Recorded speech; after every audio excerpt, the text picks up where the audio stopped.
All right, we are in Unit 3, more differentiation rules. So differentiation part 2. Lesson number 1 is something called the chain rule. We are going to look at composite functions using derivatives of simpler functions and the chain rule. Before we jump into that, I want to show you 2 warm-up problems. The first one, f of x equals 2x plus 5. There are actually a couple different ways you could do this. We would write it twice. We would say that 2x plus 5 and 2x plus 5, you could FOIL this out. You could say that this is 4x squared plus 20x plus 25, and you could find the derivative. The derivative of this would be 8x plus 20.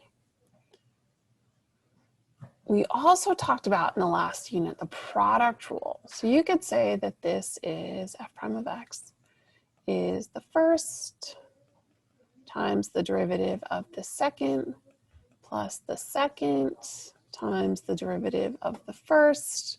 And so I've got 4x plus 10 and 4x plus 10, which becomes 8x plus 20. All right, so I can FOIL this. I can use product rule. Great. The second one, man, if I use the same 2 strategies, not quite as fun. Let me squeeze this in over here. F of x is equal to 2x plus 5. 2x plus 5. That's awesome. What? I do. Okay. So if I'm looking at 2x plus 5, 2x plus 5, 2x plus 5, I'll be perfectly honest. I could do a super FOIL there, which I don't want to do. I have absolutely no interest in that. I could also FOIL this out and then do a product rule, or I could do a product rule here. I'm just no. I used to put on the board in class, f of x equals 2x plus 5 to the 34th. Would I want to FOIL that out 34 times? Absolutely not. So what we have instead is something called the chain rule. We can break down more complicated expressions into simple expressions. If you remember composite functions, you had an f and a g, and you put f inside of g, and you put g inside of f, and figured out what it was. Now we're going to take that apart. We're going to take f outside of g. And then we're going to find the derivative of each piece. And so that's what this notation is. This is the chain rule. Now, there are 2 ways to teach this. This is kind of your shorthand notation. This is all over the AP exam. The second version is kind of what students see first, and then we almost go into the shortcut notation. But if y is equal to f of g of x, u is g of x, the stuff on the inside, and we say that y is equal to f of u. Yeah, that's a real thing, but it looks like fu. If y equals f of g of x and u equals g of x, then y equals f of u and dy dx is equal to dy du du dx. If you treat these as fractions, the du's cancel out and you're left with dy dx. So what does this mean for u? Let's jump right in. So that warm-up problem that I had no interest in actually solving, I'm actually going to solve now. We're going to start with a u. U is 2x plus 5. U is the piece inside, and students get a little frustrated at this because it looks a little different for every problem, but it's the stuff in parentheses, the stuff in the trig function, the stuff in the square root, the stuff inside. So U is 2x plus 5. Y is now U cubed. So we are going to find the derivative. The derivative of U, we're going to label as du. You must label your work. The derivative of 2x plus 5 is 2. The derivative of u cubed is 3u squared. Now, if I use this notation up here, dy dx is really du times dy. Du dy times dy. I did this wrong. Du dx dy dy.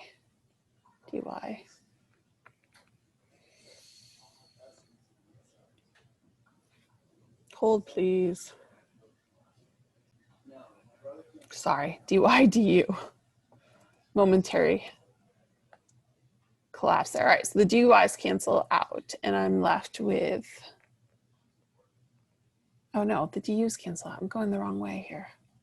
Can you tell it's early?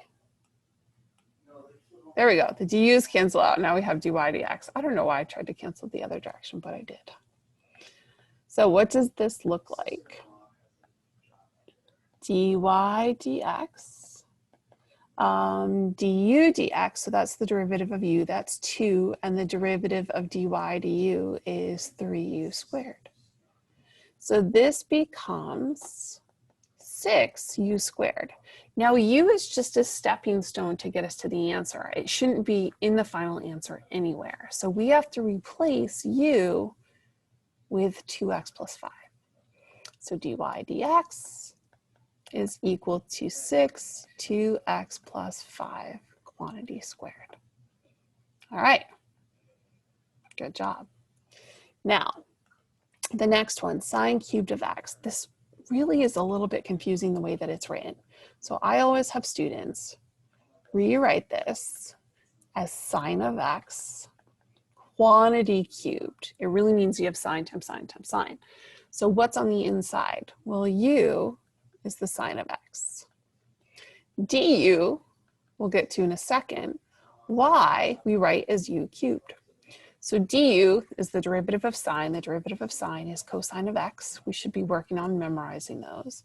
The derivative of y, dy, is going to be 3u squared. So with my chain rule, I multiply those things together. So it's cosine of x times 3u squared. Now, if I rearrange this a little bit, dy dx, I'm going to put the 3 in the front, cosine of x, u squared. But again, u is not allowed in the final answer. Go back to the beginning. U is the sine of x. So dy dx is 3 cosine of x, sine of x squared. That whole quantity, I can go back to that original notation again and say that this is 3 cosine x sine squared of x. And that is the solution. Now, some students see this right away. Some students, it takes 3 or 4 days, and that's okay. That's okay. Don't be too hard on yourself. Now, example 3, u is 2x plus 5 over 3x minus 1. It's the stuff inside. Y is u to the 4th. So du, the derivative of this, is a quotient rule. Bottom derivative of the top minus the top times the derivative of the bottom all over the bottom squared. Good times. I'm going to clean that up before I go anywhere else. So 6x minus 2 minus 6x minus 15 all over 3x minus 1 squared. The 6x's cancel out. This is a negative 17 over 3x minus 1 squared. Good times. dy is 4u cubed. So I have my du, I have my dy. They get multiplied. Dy dx is negative 17 over 3x minus 1 squared times 4u cubed. Well, what goes in place of that u? I'm almost out of space here. Dy dx is negative 17 over 3x minus 1 squared times 4. My u is 2x plus 5 all over 3x minus 1 cubed. I'm going to go one step further here. 17 times 4, it's early, so I'm going to multiply that. 17 times 4 is 68. Negative 68, 2x plus 5 cubed. Now I'm going to combine the denominators. 3x minus 1 to the 5th. Yikes, that's quite the answer. Okay, we're going to take a quick pause there. I'm going to skip over example number 4 for a few minutes and come down here to example number 5.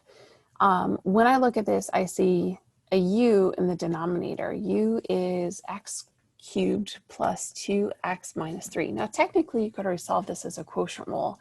I would say that y is equal to 1 over u. When we go to find the derivative for each piece so we can do the chain rule, du is going to be 3x squared plus 2. And then y, I wouldn't bother with the quotient rule here. It's a little messy. I would say dy is negative u to the negative 2. For dy dx, take the first piece, 3x squared plus 2, multiply it by the second piece, negative u to the negative 2. Remember, u cannot be in the final answer. That's just a tool to help get us there. So I have the negative 3x squared plus 2 over u squared. I gave myself a positive exponent again. So I've got 3x squared plus 2 all over my u term, which is x cubed plus 2x minus 3, quantity squared. And that's the solution. All right, now when I'm looking at example 6 is a little bit different. You have a lot going on here. If we rewrite this, f of x is equal to the sine of 5x, the entire quantity cubed. This one is a triple chain rule. You've got 3 layers here. You have the 5x, you have the trig function, and then you have the exponent. So we actually start on the inside. We say that u is 5x. We say that v, or w, or another letter, is sine of u, and that y is v cubed. So the chain rule works the same way, but you have to take the derivative of all 3 layers instead of just 2. So du, or u prime, is 5. dv is the derivative of sine, which is cosine of u. Remember, you're memorizing those. The derivative of y is 3v squared. So to find the derivative of the whole thing with the chain rule, we multiply all 3 pieces. 5 cosine of u, 3v squared. Now, I can't have a u in the final answer, nor a v. So this is 5 cosine of 5x times 3. V is the sine of u, quantity squared. Now I have that u in there again. So 5 cosine of 5x, 3 sine, I'm going to bring the square back to the sine, and u is still 5x. I would take that 5 and that 3 and multiply them together. So 15 cosine of 5x sine squared of 5x. There you go, a triple layer chain rule. All right, now, example 4, I'm still going to skip over for now, but for all of these problems, there's another way to do them, and this is called the shortcut chain rule. So let me see if I can upload another one of these.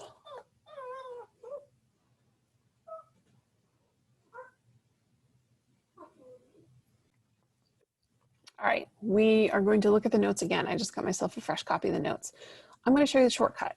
For some people, they only can write it out the long way. That's just the way their brains see it. For some people, that's too much, so they need the shortcut. So I usually find my classes are about 50-50 to sometimes I've got 3/4 of the class that likes the shortcut and 1/4 just always has to write it out the long way. So here's our shortcut. We start on the outside. F prime of x, this is example 1. I'm going to redo it. That exponent comes to the front. 2x plus 5 is now squared, and then I multiply by the derivative of the inside, which is 2. So f prime of x is 6 times 2x plus 5 squared. And if you go back and look, that's exactly what we had before. For example 2, I said to rewrite it as the sine of x quantity cubed. So f prime of x becomes 3 sine of x squared. The derivative of sine is cosine x. There you go. That's the shortcut. So this is the u, and then you multiply it by the u prime. For example 3, this one's long no matter how you look at it. dy dx. Start with a 4 on the outside. 4, inside stays the same, don't touch it. 3x minus 1. My new exponent is 3. Multiply by the derivative of the inside. This is my quotient rule. So this is the 3x minus 1 times 2 minus 2x plus 5 times 3 over 3x minus 1 quantity squared, 2x plus 5, 3x minus 1 cubed, don't mind that, 6x minus 2 minus 6x minus 15 all over 3x minus 1 squared. And if you go back and look at your other notes, I think you'll see this is looking familiar. I'm going to have a 2x plus 5 cubed. Up here we have a negative 17. Down here I have a 3x minus 1 squared. And this is over a 3x minus 1 cubed. Now in that last step, I just did a little bit of multiplying. 4 times negative 17 is 68. So a negative 68, 2x plus 5 cubed over 3x minus 1 to the 5th. Looking familiar? Example 4, I'm going to skip over. I'll come back and do that both ways if I need to a little bit later on. For this one, again, quotient rule would work, but this is really nice as x cubed plus 2x minus 3 to the negative 1. So dy dx, I would say negative 1 is x cubed plus 2x minus 3 to the negative 2 times 3x squared plus 2. If I rewrite this, I've got negative 1, 3x squared plus 2 over x cubed plus 2x minus 3 squared. Good. And then example 6, this triple chain rule, I would still rewrite it as sine of 5x quantity cubed. So f prime of x, start on the outside, is 3 sine of 5x quantity squared. The derivative of sine is cosine 5x, and the derivative of 5x is 5. So students always ask, how do I know when I'm done? When you get to that x that's by itself. So 15 sine squared of 5x, cosine of 5x. And if you go back and compare all of these shortcut chain rule answers to the original, you'll see that they're exactly the same. So pick the method that works better for you.